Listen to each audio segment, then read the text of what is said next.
Fry కట్టెల పొయ్యి మీద చేస్తున్నాం. ముందుగా అల్లం వెల్లుల్లి పేస్ట్, పసుపు, కారం, ఉప్పు చక్కగా దీనికి పట్టించుకొని 1 గంట సేపు ఉంచేసాను. ఇప్పుడు కట్టెల పొయ్యి మీద రండి, చలో మనం చూద్దాం.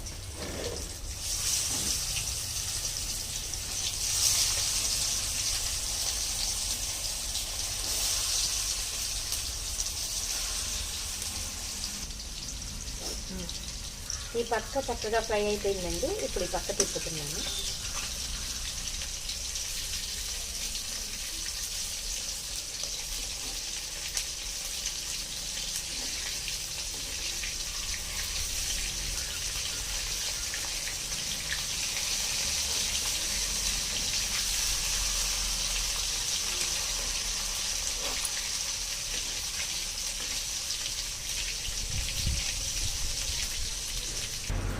ఇలా ఫ్రై చేసుకొని చక్కగా ఎంత బాగా ఫ్రై అయింది చూసారండి.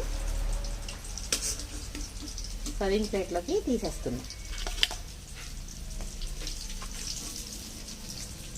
చూసారా ఫ్రెండ్స్, ఎంతో టేస్టీగా కట్టెల పొయ్యి మీద వండిన వంటలే సూపర్ అబ్బా. చాలా కలర్ఫుల్గా ఉన్నాయి, తింటే కూడా ఎమ్మీలో ఉంటాయి అనుకుంటా. మీరు కూడా ఇలా ఒకసారి కట్టెల పొయ్యి మీద ట్రై చేయండి friends. Thank you for watching. Thank you. Like చేయండి, సబ్స్క్రైబ్ చేయండి ప్లీజ్.